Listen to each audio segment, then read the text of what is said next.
श्रद्धेय अडवाणी जी, श्रीमान वेंकैया जी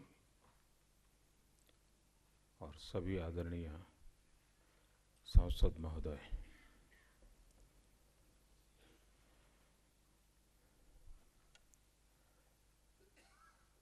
संसद में विराम का समय होता है, लेकिन संसद सदस्यों के लिए वो सबसे अधिक व्यस्तता का समय रहता है। एक महीना पार्लियामेंट में रहने के बाद जब वापस जाते हैं तो बहुत दौरा भी करना पड़ता है, अनेक कार्यक्रमों में जाना पड़ता है। तो एक प्रकार से बहुत ही व्यस्त समय बिता करके अब वापस आए हैं। और इस दरमियान सामान्य मानवी से भी आपको बहुत सारी बातों का फीडबैक भी मिला होगा, सरकार के कामकाज का, बजट के संबंध में खास तौर पर। और एक प्रकार से इस सत्र का जो दूसरा पार्ट होता है वो ज़्यादा ताकतवर होता है, क्योंकि बहुत ही फोकस फीडबैक के साथ हमारे सांसद वापस आते हैं। और इस अर्थ में मुझे पूरा विश्वास है कि सत्र का ये जो सेकंड पार्ट है, ये सेकंड पार्ट बहुत ही उत्तम विचार विमर्श का रहेगा, बहुत ही परिणामकारी रहेगा।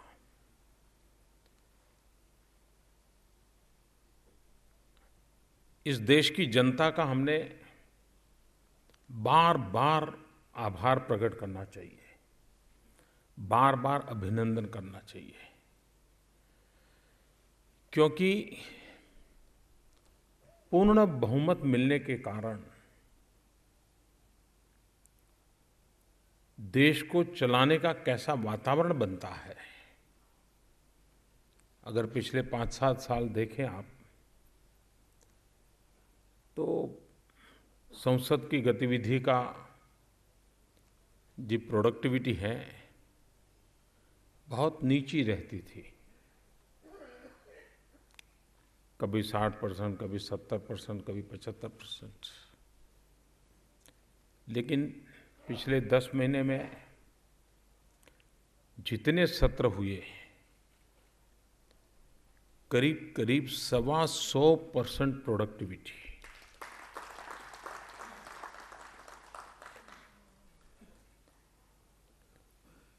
वैसे हमारे देश में एक विषय में मैं बताऊंगा कि मीडिया का रोल बड़ा अच्छा रहता है। जब संसद चलती नहीं है या डिस्टर्ब होती है तो एक स्वर से, फिर हम अपोजिशन में थे तो हमारी भी आलोचना होती थी, आज जो अपोजिशन में है उनकी भी आलोचना। मीडिया ने इस विषय में बहुत ही बैलेंस व्यू हमेशा रखा है, और मीडिया ने भी प्रेशर पैदा किया हुआ है हमेशा कि भाई संसद तो चलनी चाहिए। आपका मत जो है, पक्ष में रहो विपक्ष में रहो, लेकिन काम करो। लेकिन 125% जो चली है उसकी जरा चर्चा कम है। लेकिन ये दबाव जो बनाया है, मैं मीडिया का इस विषय में आभारी हूं कि संसद के प्रति जो जिम्मेवारी का माहौल उसके कारण बनता है वो देश के लिए लाभकर्ता होता है। आखिरकार लोकतंत्र में मंथन ही तो सबसे बड़ा माध्यम होता है। विपक्ष के भी कड़वी से कड़वी बात आखिरकार संसद के परिसर में जब होती है तो उसका लाभ ज्यादा होता है। और मैं समझता हूं कि ये सेकंड हाफ है वो बहुत ही उपकारक होगा, ऐसा मुझे लगता है। मैं कल ही आया फ्रांस, कनाडा और जर्मनी की विजिट करने। इस बार के दौरे का मूल कारण तो था जर्मनी में जो एक विश्व का सबसे बड़ा हैनोवर फेयर होता है, जिसमें भारत पार्टनर कंट्री था, और मेक इन इंडिया के लिए वो एक अच्छा प्लेटफॉर्म था। और स्वाभाविक है कि जाते हैं तो ज़रा ज़्यादा ही फ़ायदा उठाएं, तो फिर फ्रांस और कनाडा दोनों का साथ साथ कार्यक्रम हुआ। लेकिन इस यात्रा में करीब करीब हर किसी की पीन एक ही जगह पे अटक गई। उसमें कुछ हमारा भी दोष होगा कम्युनिकेशन में, ऐसा मुझे लगता है। हमारे यानी मैं मेरे से शुरू करता हूं। ज्यादातर रफेल रफेल रफेल उसी के आसपास गाड़ी चल पड़ी। वैसे बहुत महत्वपूर्ण निर्णय हुए, मैं सबकी चर्चा नहीं करता हूं, लेकिन दो की मैं करना चाहता हूं जिसकी तरफ या तो ध्यान गया नहीं या ध्यान जानबूझ करके कुछ लोगों ने उस पर ध्यान लोगों का आकर्षित न होने देने के लिए भरपूर प्रयास किया है। जो भी हो, लेकिन मैं मानता हूं कि हमारी जिम्मेवारी थी कि हम उसको अच्छे ढंग से कम्युनिकेट करें। हमारे देश में सब सरकारों ने, ये जरूरी नहीं कि मोदी सरकार को ही उल्लेख किया जाए, सब सरकारों ने लगातार ये कोशिश की है कि सिविल न्यूक्लियर के क्षेत्र में ब्रेक थ्रू हो। किसी न किसी कारण से उसमें हमें विश्व का न समर्थन मिलता रहा, न सहाय मिलती रही। हमें टेक्नोलॉजी चाहिए तो कोई देने को तैयार नहीं, फ्यूल चाहिए तो कोई देने को तैयार नहीं। और दुनिया ये तो कहे कि कार्बन एमिशन कम करो, एनर्जी के सोर्सेज बदलो, ये तो जगत हमको कहे, लेकिन न्यूक्लियर की बात आए तो सब लोग हमसे किनारा कर लेते थे। जापान के अपने आंतरिक सिद्धांत है, नीति नियम है, इसलिए उसकी भी मदद नहीं मिलती थी।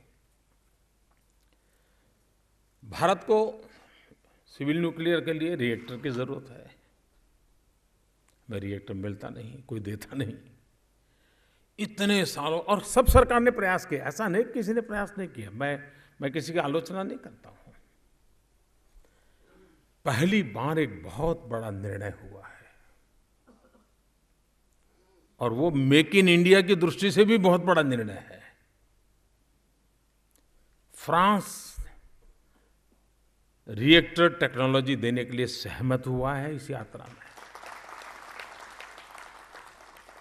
और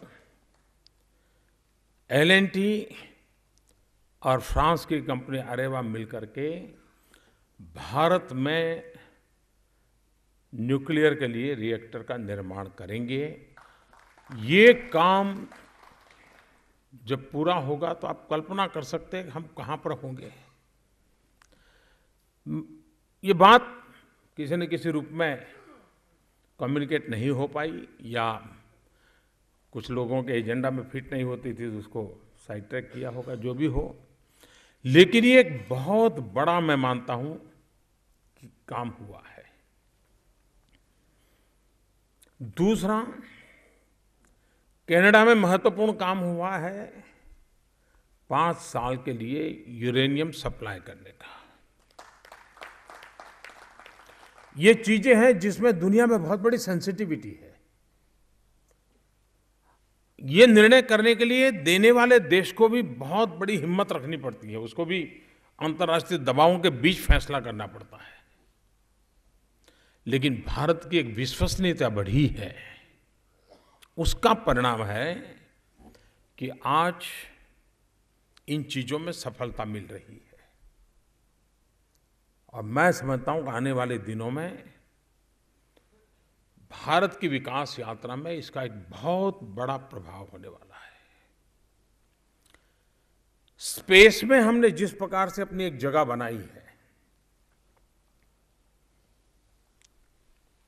एटॉमिक एनर्जी में हम लोग जिस प्रकार से दुनिया के एटॉमिक एनर्जी वर्ल्ड जो है उसमें अपने स्थान अनुभव करते हैं, न्यूक्लियर क्षेत्र में हम आश्रित रहे, हमेशा कभी कभी निराश्रित रहे। पहली बार, और जब इन चीजों में जाते हैं तो आप डेवलपमेंट के नेक्स्ट लेवल में एंटर कर जाते हैं। और मैं समझता हूं, खैर स्किल डेवलपमेंट वगैरह कई ऐसे महत्वपूर्ण निर्णय हुए हैं जिसकी संसद में जब सुषमा जी बात करेगी तो आपके पास डिटेल मिलेगी, तो मैं इसकी अभी चर्चा नहीं करता हूं। एक और काम अभी भी मैं बताता हूं, हम मन से, स्वभाव से, संस्कार से सत्ता से जुड़ नहीं पाते हैं। मैं इसे वैसे बुरा नहीं मानता हूं। हम वो लोग हैं जिनको सत्ता से जुड़ते नहीं है, इसका कारण होता है, इसका परिणाम ये भी होता है कि सत्ता का नशा में चढ़ता नहीं है। जाने अनजाने में भी हमारे डीएनए में हम विपक्ष में रहे हैं तो वो ज्यादा रहता है, और परिणाम स्वरूप अच्छी अच्छी बातों का भी जो इको इफेक्ट होना चाहिए, और इसमें मीडिया को दोष देने की जरूरत नहीं है जी। अच्छी चीजों का इको इफेक्ट होना चाहिए, वो हमारा छूट जाता है। क्यों छूट जाता है? वो मूल प्रकृति है। मैं एक छोटी घटना बताता हूं, लेकिन वो कितना बड़ा काम है। लेकिन जिस प्रकार से हमें इस बात को लेना चाहिए, हम ही नहीं ले पाते। आप कल्पना कर सकते हो कि यमन में 2400 घंटे बॉम्बार्डिंग चलता हो,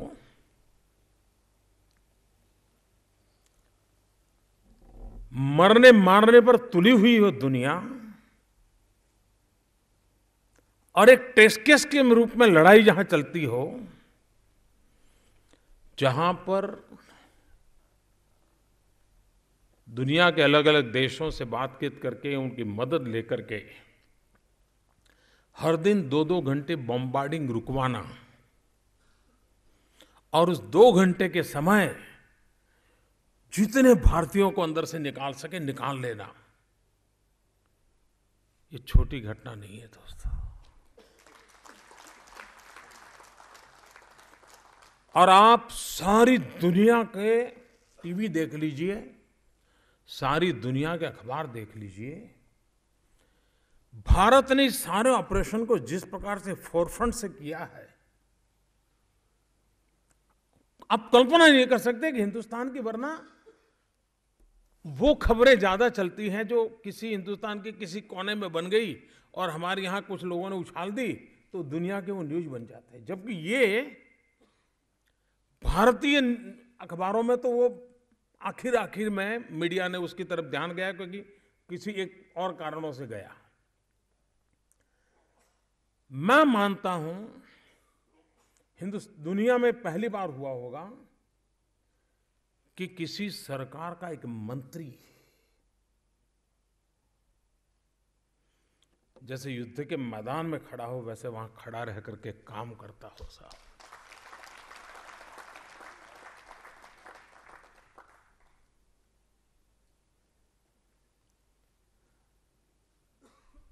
ये छोटी घटना नहीं है दोस्तों। और मैं जनरल वीके सिंह को सैल्यूट करता हूं।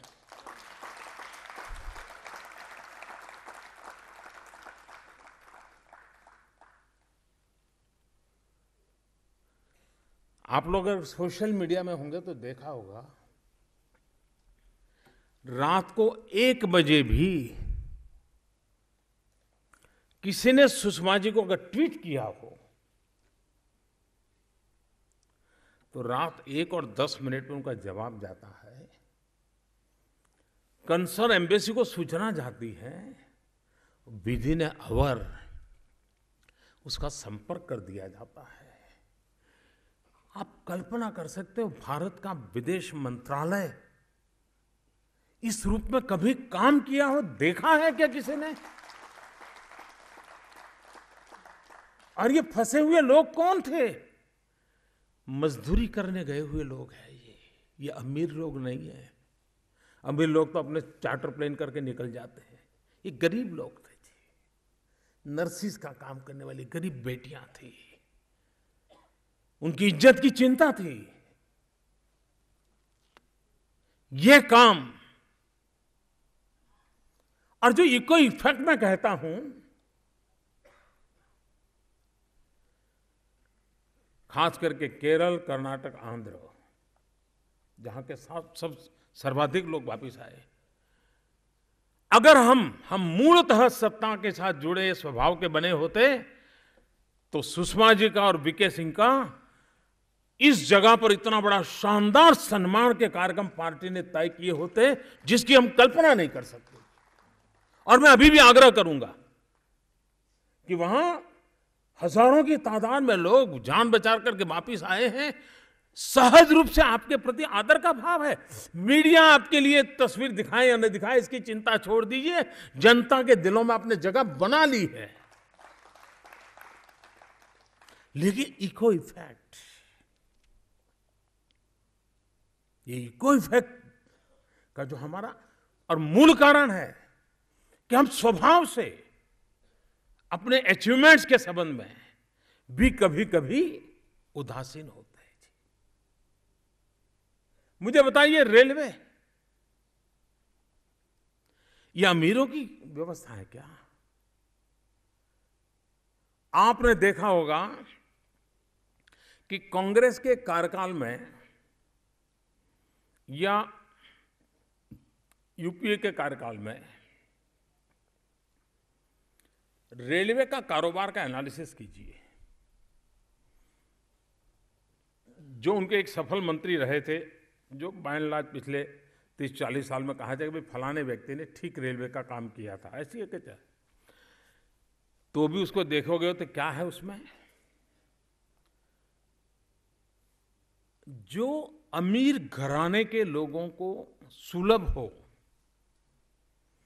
रेलवे के उन पहलुओं को ही ध्यान दिया गया था। शताब्दी ट्रेन, सुपरफास्ट ट्रेन, राजधानी ट्रेन, इसी के आसपास था। AC coaches. ये मैं कांग्रेस के लोगों के समय में रेलवे के साथ किया गया काम की आप एनालिसिस कर लीजिए। और ये सरकार देखिए, उसके रेलवे के सारे कामों में सामान्य मानवी की सुविधा केंद्र में हो, ऐसा रेलवे का थिंकिंग पहली बार बना है। मैं तो इतना प्रसन्न हो रहा हूं इन दिनों कि ज्यादातर, यानी जिनसे कभी अपेक्षा नहीं करते ऐसे लोग भी, मैंने एक पत्रकार का एक दिन एक ट्वीट देखा। उसने ट्वीट किया था कि मैं लंबे अरसे के बाद ट्रेन में गया हूं, लेकिन मैं देख रहा हूं कि सब लोग डिब्बा साफ सुथरा है इसकी चर्चा कर रहे हैं। रेलवे का डिब्बा साफ सुथरा इसकी चर्चा कर रहे हैं। अब ये बातें, देश बदल रहा है, इसकी चीजें इसी से पकड़ में आती है। इसका मतलब ये नहीं है कि कहां गंदगी नहीं होगी, और न ही मैंने अभी तक कोई दावा किया है। हमारी दिशा क्या है? और इसलिए आखिरकार हम रेलवे पर क्यों बोल रहे हैं? मैं विदेश गया, अभी मैं सबसे ज्यादा समय मैंने रेलवे वालों से बिताया है।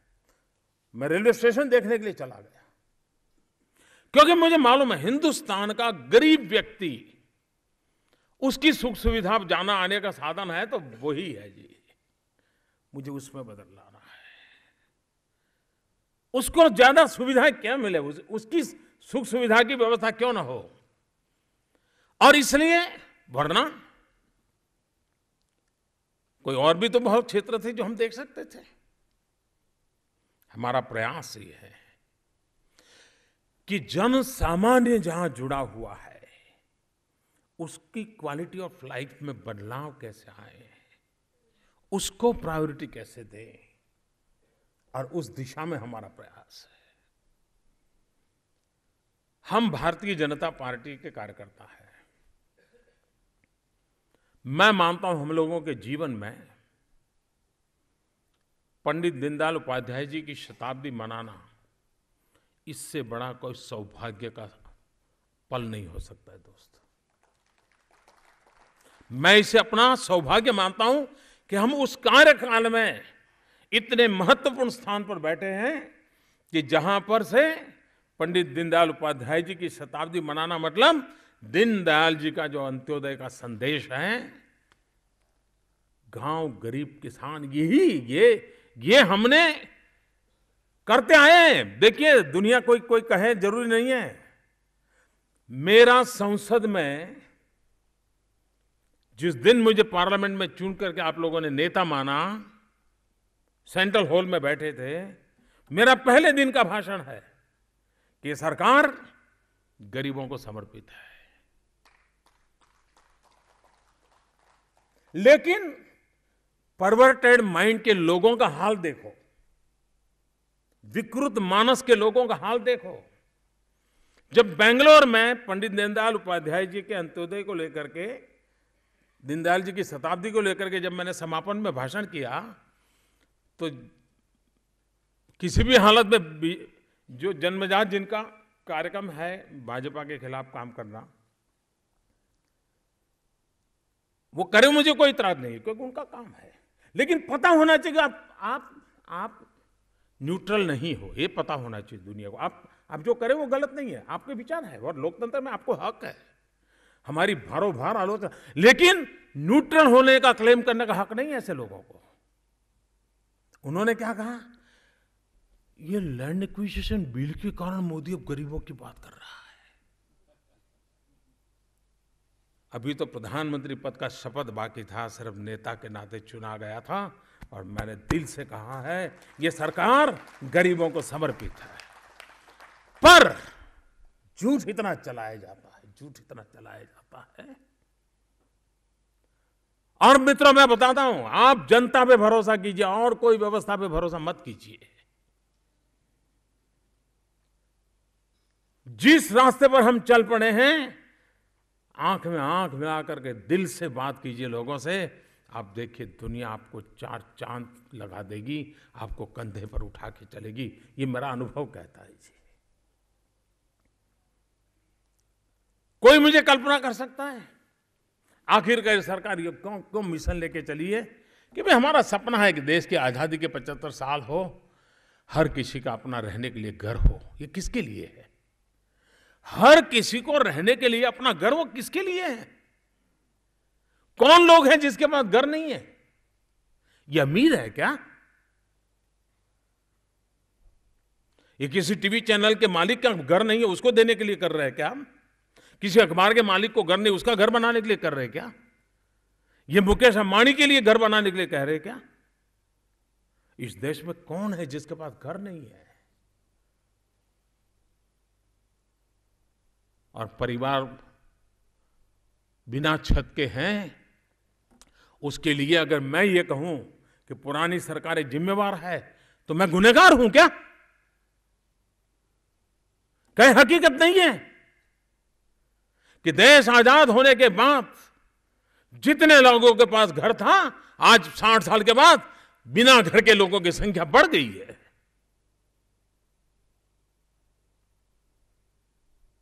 और क्या ये सपना देखना बुरा है क्या कि मेरे देश के हर गरीब परिवार को रहने के लिए कम से कम छत हो? और हम चाहते हैं, हम उसमें कुछ पैरामीटर तय करते हैं। हम कहते हैं कि भाई घर हो, घर में बिजली हो, पानी का प्रबंध हो, शौचालय हो, बच्चों के लिए शिक्षा की व्यवस्था हो, बूढ़ों के लिए अस्पताल की व्यवस्था हो। क्या गरीब के लिए सब होना चाहिए? नहीं होना चाहिए। इस काम को लेकर के हम चल रहे हैं। और सारे निर्णय नीतियां उसी के आसपास चल रही है। अब लोग करप्शन की चर्चा करते हैं, अच्छा है, इस सरकार पे नहीं कर रहे, लेकिन जैसे इस सरकार को करप्शन पर बोलना भी गुनाह हो गया, इस प्रकार से हमको इन दिनों नोच लिया जाता है। क्या इस देश में करप्शन था कि नहीं था? यह देश करप्शन के कारण परेशान था कि नहीं था? और अगर हमने उसमें से देश को मुक्ति दिलाने की दिशा में अब तक सफलता पाई है, तो वो कहना हमारा गुनाह है क्या?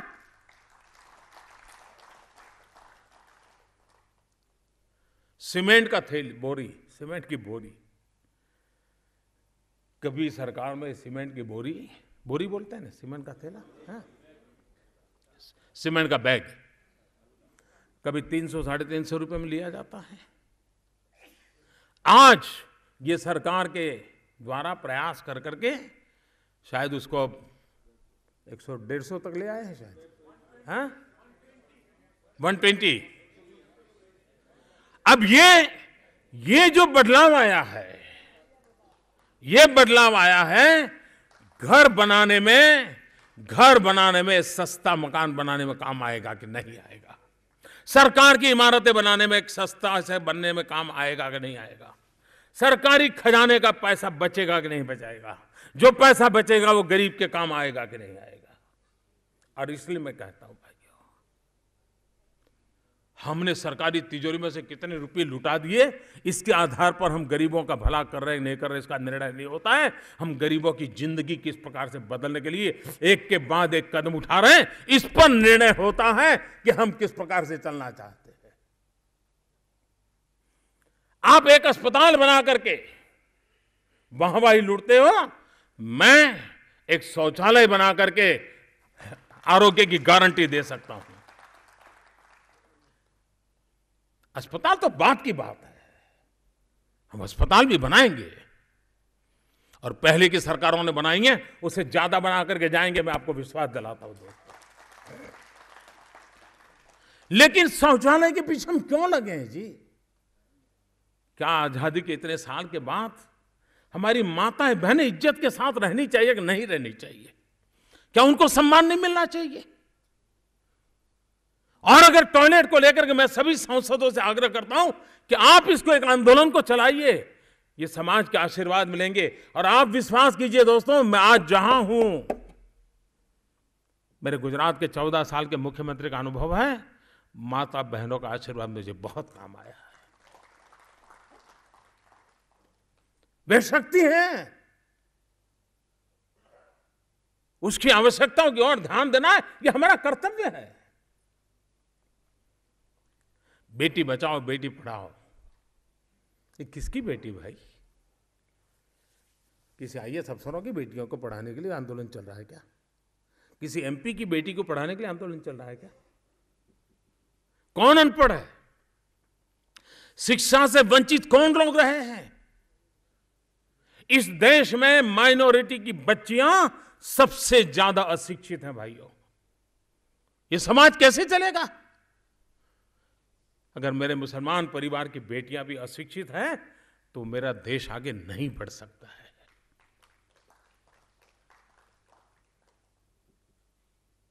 दलित की बेटी अशिक्षित है, आदिवासी की बेटी अशिक्षित है, पिछड़ों की बेटियां अशिक्षित है।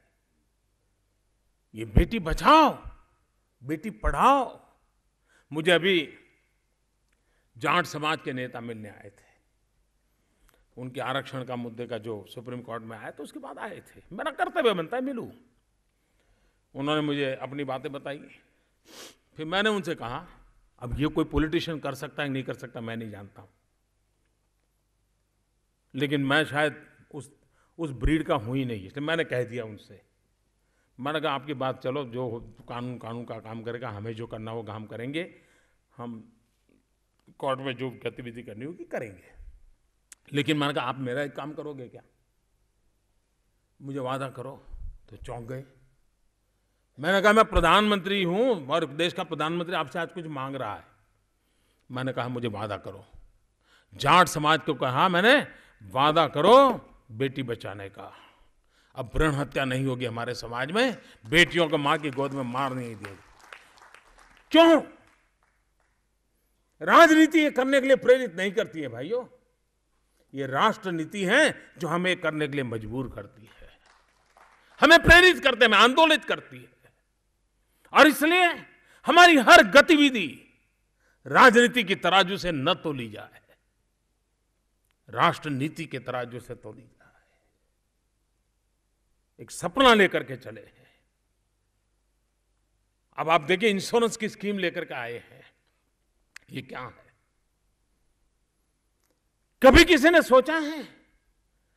अगर मैं इसी को राजनीति करनी होती तो मैं इतना ही कहता कि अब किसानों को पेंशन मिलेगा, तो हो बड़ी हेडलाइन बन जाती, बड़ा न्यूज बन जाता, वाह। लेकिन मैं कहता हूं देश के सब नागरिकों को पेंशन मिलेगा, तो फिर इसका कोई चर्चा नहीं। पेंशन स्कीम में गृहिणी भी, एक हाउसवाइफ भी सरकारी योजना को समझ करके अभी से हिस्सेदार बने। हर कोई व्यक्ति अपने जीवन की सुरक्षा निर्धारित कर सकता है।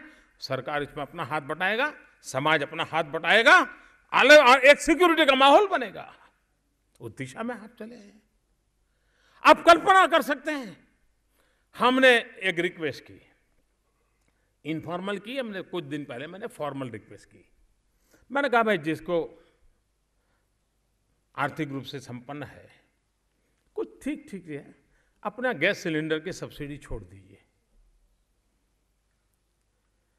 मुझे अच्छा लगा, कुछ इंडस्ट्रियल हाउसेस ने भी अपने सभी मुलाजिम का तय किया, कुछ बैंकों ने तय किया कि भाई हमारे मुलाजिम अब सब्सिडी नहीं लेंगे। मैं धर्मेंद्र जी को पूछ रहा था, आज मुझे बता रहे थे कि 4 लाख से अधिक लोगों ने सब्सिडी अपनी छोड़ दी। मैंने सभी एमएलए एमपी को भी कहा है कि हमने अपनी सब्सिडी छोड़नी चाहिए। लेकिन सब्सिडी इसलिए छोड़नी है क्या कि भाई 4 लाख सब्सिडी छोड़े, मतलब करीब करीब 200 करोड़ रुपया सरकारी खजाने में बचता है। लेकिन सरकारी खजाने में 200 करोड़ रुपया बचाने के लिए कार्यक्रम नहीं है। मैं सभी सांसदों को विश्वास दिलाता हूं, ये जो सब्सिडी के पैसे बचेंगे वो सरकारी खजाने में नहीं डाले जाएंगे। तो फिर क्या करेंगे? मोदी की जेब में डालेंगे क्या? मोदी की जेब में डालेंगे? हमने तय किया है कि जो गरीब माताएं हैं, जो आज घर में लकड़ी का चूल्हा जलाती है, दिन भर धुएं में रहती हैं, जिसके बच्चों को धुएं में बचपन गुजारना पड़ता है और धुएं के कारण बीमारी होती है, ये मानना पड़ेगा। हम चाहते हैं कि ये जो सिलेंडर लोग सरेंडर करेंगे वो उन गरीब माताओं को मुझे देना है। और ये मैं एनवायरनमेंट की भी बड़ी सेवा कर रहा हूं, गरीब की भी सेवा कर रहा हूं, आरोग्य की भी सेवा कर रहा हूं और गरीब के कल्याण का भी काम कर रहा हूं। मुझे किसी ने पूछा कि वो गैस का चूल्हा वूल्हा कहाँ रखेंगे, वो टेबल वेबल तो होता नहीं। मैंने कहा ऐसा करो, एक छोटा सा गड्ढा कर दो, सिलेंडर गड्ढे में रखो और चूल्हा, वो गैस निकलेगा ऊपर, और चूल्हा जमीन पे होकर चलेगा। हर चीज के रास्ते होते हैं, रोते बैठने से काम नहीं चलता है देश में। हम जंगल बचेंगे उसके कारण। और आप कल्पना कर सकते हैं जी, अगर हमारे 1 करोड़ लोग ये मान लीजिए सिलेंडर छोड़ देते हैं सब्सिडी, 1 करोड़ गरीब परिवारों में लकड़ी के चूल्हे की जगह पे गैस का चूल्हा जलने लगेगा। आप मुझे बताइए उस मां के आशीर्वाद किसके काम आएंगे? क्या सोचा है कभी? और इसलिए मैं कहता हूं भाइयों कि कुछ लोगों के दिमाग एक ही जगह पे अटका हुआ है, क्योंकि उनको मालूम है, मुझे बराबर याद है, मैं तब तो राजनीति में नहीं था। एक बार गुजरात में अटल जी का दौरा था, तो बाद में प्रेस कॉन्फ्रेंस थी, कार्यकर्ताओं की मीटिंग थी। हम तो नहीं थे मीटिंग में, हम तो राजनीति में नहीं थे, लेकिन वो मीटिंग वाले मुझे बता रहे थे कि मीटिंग में अटल जी को कहा गया कि अटल जी, हम देशभक्ति के लिए तो बहुत कुछ बातें बताते हैं, राष्ट्र भावना जगाने की बहुत बताते हैं, लेकिन ये गेहूं के दाम, कपास के दाम, उन विषयों पर कुछ बोला जाए तो अच्छा होगा। तो अटल जी ने कहा कि अच्छा ऐसा करो, कल अखबार जब छपेंगे तो उसकी कटिंग मुझे भेज देना और क्या छपता है मुझे बताना। तो मैंने उस कार्यकर्ता से जाना, तो मैं थोड़ा जिज्ञासा थी मुझे, मैं तो सामान्य सामाजिक सेवा में लगा हुआ था, तो हमें कुछ ज़्यादा समझ नहीं थी। उनकी प्रेस कॉन्फ्रेंस हुई, करीब 80% प्रेस कॉन्फ्रेंस में वो किसान के सवाल, गरीब के सवाल, महंगाई के, इन्हीं विषयों पर प्रेस कॉन्फ्रेंस था। और 1, 2, 4 मिनट शायद देश की सुरक्षा, इन सारे विषयों पर बोले। और दूसरे दिन देखा अखबार में वो 4 मिनट वाला सब छपा था, वो 80 मिनट वाला कुछ नहीं छपा था।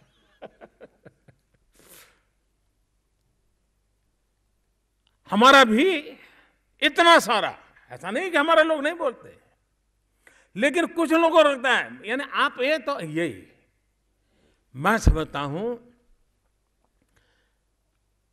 ये हम लोगों का दायित्व बढ़ जाता है, हम लोग का दायित्व बढ़ जाता है कि हम इन बातों को लेकर के सामान्य मानवीय तक कैसे पहुंचे। एक बहुत बड़ा निर्णय इस सरकार में हुआ है, बजट में आपको जो सामान दिया है उसमें मेरी लिखी हुई कुछ चिट्ठियां हैं, आप देखेंगे अंग्रेजी में भी है, हिंदी में भी है, और वो पढ़ेंगे तो आपको पूरे पार्लियामेंट में बोलने के लिए काफ़ी कुछ मुद्दा इसमें है। हमारे देश के, आप ड्राइवर भी होगा ना कोई, कभी मौका मिले किसी शहर में गए हो, कोई भी सरकारी ड्राइवर हो, गैर सरकारी, उससे बात कीजिए, जरूर कीजिए, मैं करता रहता हूँ। अब उसको पीछे बताओ भाई कैसे हो, कर्ज वर्ज तो है क्या, कर्ज करते हो क्या, कितना कर्ज है, ऐसा पूछिए। मेरा अनुभव है ज़्यादातर ड्राइवर हो या लिफ्टमैन हो, उनको कोई न कोई कर्ज है। मैं पूछता हूँ क्यों कर्ज करते हो? शुरू में मुझे आश्चर्य होता था क्यों कर्ज करते हैं। क्या हुआ?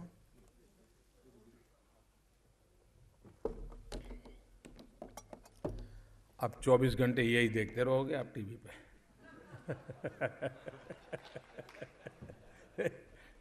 आज की न्यूज आइटम यही रहेगी। कोई ये कहेगा कि मोदी इतनी जोर से चिल्ला चिल्ला करके बोल रहे थे कि बोर्ड भी गिर गया।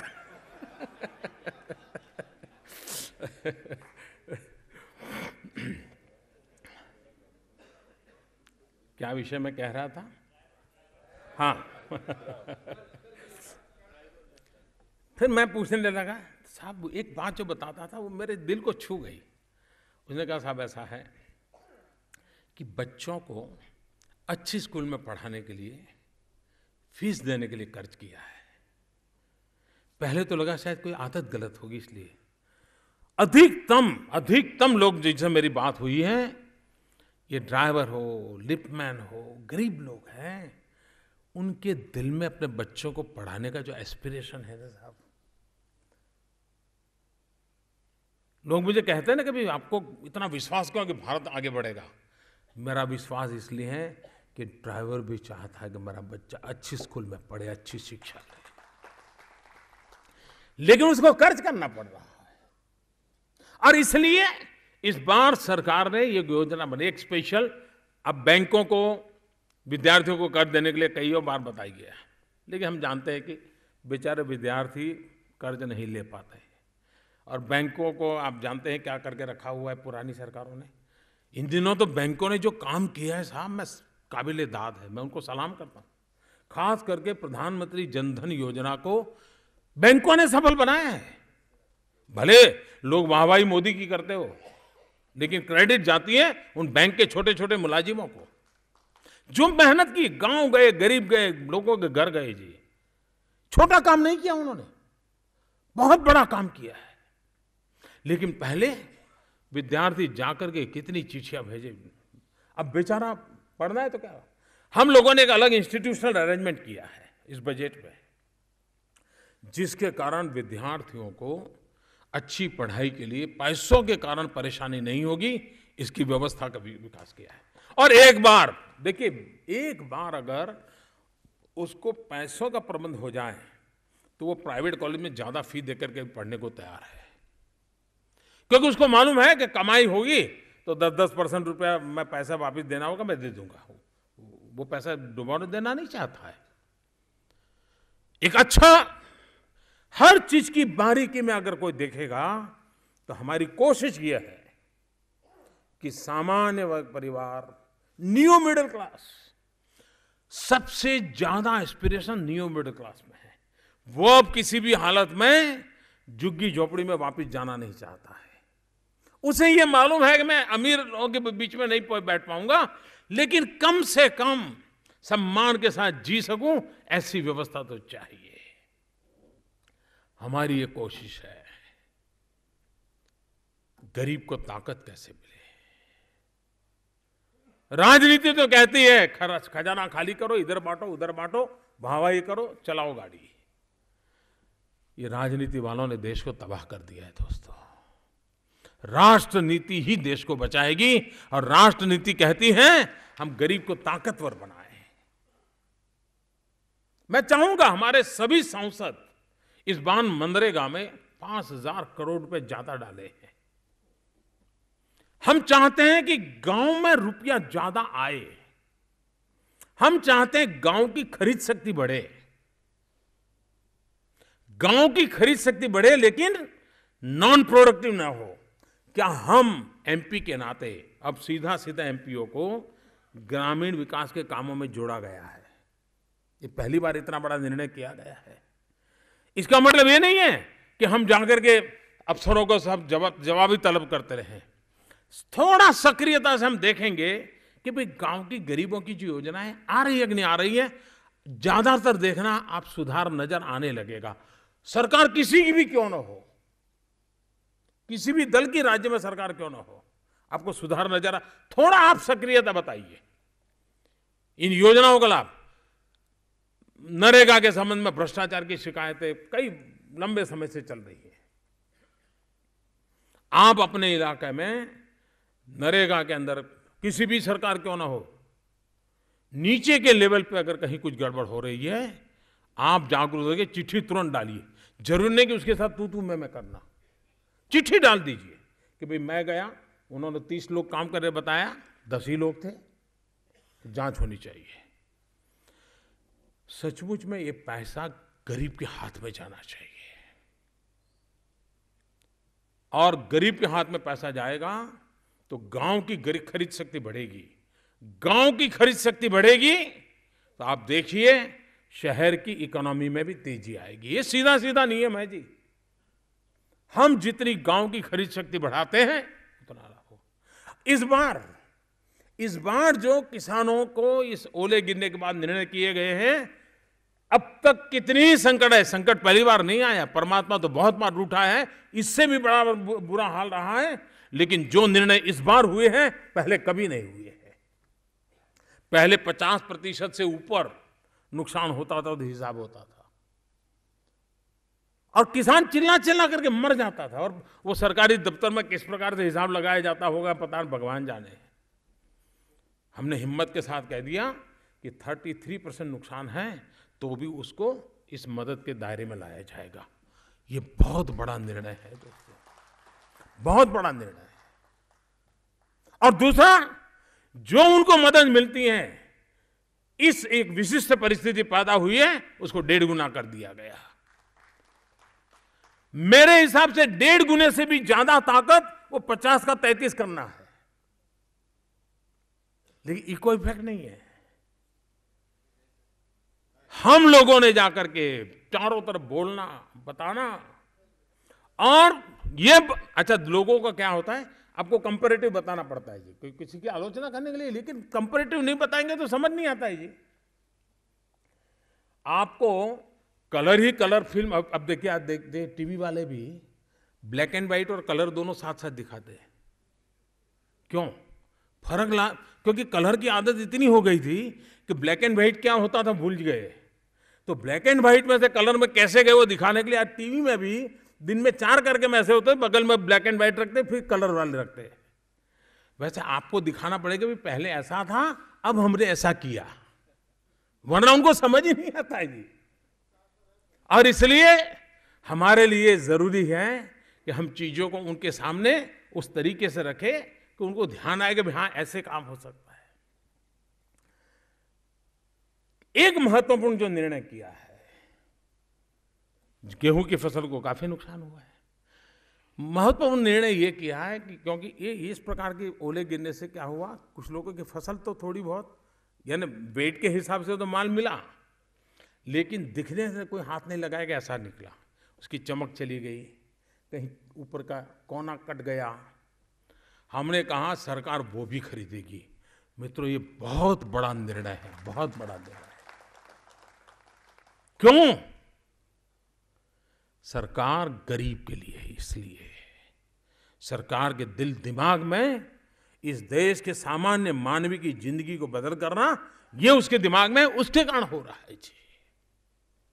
प्रधानमंत्री जनधन योजना, अब गरीब देखिए 14,000 करोड़ रुपया उसने बैंक में जमा करवाए, बचत का स्वभाव बनने लगा है, और नरेगा का पैसा करीब करीब 80% अब सीधा उसके बैंक अकाउंट में जाने लगा है। ये लीकेज कम हुआ, ये भी गरीब का भला है कि नहीं है? भला है कि नहीं है ये काम? और इसलिए मैं कहता हूं भाइयों बहनों, पंडित दीनदयाल उपाध्याय जी की जन्म शताब्दी हम मनाने जा रहे हैं, तब इस देश के गरीब में विश्वास पैदा कीजिए कि ये देश उनकी बहुत चिंता करता है। आपको गरीबी से बाहर लाने के लिए हम पूरी कोशिश कर रहे हैं, बस आप हमारे साथ चल पड़िए। और आप देखिए, वरना पहले क्या हुआ, किसी ने कह दिया 1 रुपया दिल्ली से निकलता है 15 पैसा पहुंचता है। भाई, आपका काम सिर्फ डायग्नोसिस करना थोड़ा है, आपका काम बीमारी भी तो दूर करना है। हमारी कोशिश है जी, गैस सब्सिडी ट्रांसफर कर करके हमने डायरेक्ट बेनिफिट फोकस एक्टिविटी कैसे हो उस पर ध्यान केंद्रित किया है। और इसलिए मैं इतना अनगिनत लिस्ट बता सकता हूं दोस्तों कि जिसका आप हिसाब सोच सकते हैं। अब देखिए, कुछ लोगों ने तय किया है कि इस सरकार के लिए अच्छा बोलना नहीं, अच्छा देखना नहीं, अच्छा सुनना नहीं। ऐसे कुछ लोग बैठे हैं। अब हम उनके लिए अपना समय हम बर्बाद न करें। जो सुनना चाहते हैं उनको तो सुनाए भाई। हम हमारी पूरी ताकत उनको सुनाने में जा रही है जो सुनने को तैयार नहीं है। वो अपना काम करते रहे, आखिर उनको भी तो रोजी रोटी कमानी है कि नहीं कमानी है। तो गरीबों का भला हो तो उनका भी तो भला होना चाहिए। लेकिन जो सुनना चाहते हैं, समझना चाहते हैं, सही बोलना चाहते हैं, उनके लिए हमारे पास बहुत कुछ है। अब देखिए, महंगाई, होलसेल प्राइस इन्फ्लेशन पिछले 5 साल में मार्च महीने में सबसे नीचे रहा। जनवरी 2014 में ये 5.03 था, वो जनवरी 2015 में -0.39 था। अब मुझे बताइए, ये गरीबों के लाभ में आएगा कि नहीं आएगा? कंज्यूमर प्राइस इंडेक्स इन्फ्लेशन नवंबर 2013 में 11.24% था, मार्च 2015 में 5.17% था। मुझे बताइए, ये गरीब के लिए हुआ कि नहीं हुआ? फूड इन्फ्लेशन नवंबर 2013 में 14.7% था, जनवरी 2015 में 6.1% हुआ। अब देखिए सारी चीजें इतनी साफ है। अमेरिका के प्रेसिडेंट क्या कहते हैं, वर्ल्ड बैंक के प्रेसिडेंट क्या कहते हैं, आईएमएफ क्या कह रहा है, वर्ल्ड बैंक क्या कर रही है, सब मानते हैं कि दुनिया की सबसे तेज गति से आगे बढ़ रही इकोनॉमी भारत है, दुनिया की सबसे तेज गति से। हर प्रकार से हम विकास की नई ऊंचाइयों को पार कर रहे हैं। और हम ये टीवी में खबर आ जाए या अखबार में छप जाए इसलिए नहीं कर रहे भैया। हम ये न करते तो हम चैन से सो नहीं सकते थे, इसलिए कर रहे हैं। हम जीते हैं उनके लिए, हम निकले हैं समाज जीवन के लिए, इन गरीबों के लिए निकले हैं, उन्हीं की भलाई के लिए निकले हैं जी। और इसलिए आलोचना चलती रहती है दोस्तों। आप समझ लीजिए, बहुत बड़ी जिस दिन घटना अच्छी होगी, बगल में एक छोटी घटना को बड़ी बनाने का सिलसिला लगातार आप देखते होंगे, क्योंकि बड़ी का काउंटर कुछ नहीं है, तो छोटी को बड़ी बना करके कैसे भी करके कर लो। मुझे याद है एक बार मेरी रेवाड़ी में एक्स सर्विसमैन का बड़ा कार्यक्रम था। मुझे 13 सितंबर को पार्लियामेंट्री बोर्ड में पार्टी के नेता के रूप में चुनाव लड़ा जाएगा ऐसा घोषित किया, और 15 सितंबर को मेरी रेवाड़ी में कार्यक्रम था। मीडिया की भी बड़ी कृपा थी, सारी टीवी चैनल वहाँ मौजूद थे, और एक्स सर्विसमैन ने कार्यक्रम भी बड़ा गजब किया था, और पहला ही कार्यक्रम था। एक चैनल ने, उनके लिए मुसीबत थी, ये दिखाना था नहीं, लेकिन अपने क्लाइंट को जाने नहीं देना था, तो उनके लिए बड़ा और बहुत बुद्धिपूर्वक काम किया उन्होंने क्या किया, 2003 का मेरा एक वॉक द टॉक था, वो उस दिन साइमल्टेनियस रिलीज किया, तो लोगों को मोदी दिखता था तो चलता था यही शायद कार्यक्रम चलता होगा। कहने का तात्पर्य यह है कि जिनको अपने अपने हर एक के रास्ते हैं, हमारा रास्ता साफ है दोस्तों। देश के सामान्य मानवी ने अपनी आशा आकांक्षाओं की पूर्ति के लिए हमको बिठाया है। हम सत्ता भोगने के लिए नहीं आए हैं। सत्ता सुख ये हमारा पसंदगी का विषय नहीं है दोस्तों। हम कठोर परिश्रम करके सामान्य मानवी के जीवन में बदलाव आए, उन चीजों को लेकर के चलना चाहते हैं। और मैं आशा करता हूं कि आप सभी कार्यकर्ता आज पूरा दिन भर साथ बैठने वाले हो, अनेक विषयों पर विचार विमर्श करने वाले हो। ये उत्तम विचार विमर्श, ये मंथन एक नए अनुभव, नए विश्वास के साथ आने वाले सत्र के दूसरे पार्ट में देश के लिए भी उपकारक होगा, संसद के लिए भी उपकारक होगा। आपके अनुभव काम आएंगे और हर बात एक नई ताजगी के साथ शुरू होगी। इसी एक अपेक्षा के साथ मैं विशेष रूप से वेंकैया जी को और पार्लियामेंट्री पार्टी को बधाई देता हूं इस कार्यक्रम की रचना के लिए, क्योंकि मुझे तो विदेश वेंकैया जी का फ़ोन आया था कि भाई आप आकर के सीधा ही आना पड़ेगा आपको, तो मैं हाजिर हो गया। लेकिन ये कार्यक्रम की रचना की है, ये मैं इसके लिए अभिनंदन करता हूँ। और आप भी इतनी बड़ी संख्या में एक दिन पहले आ गए, क्योंकि आपको भी मालूम है महीने भर कहीं जाना नहीं है।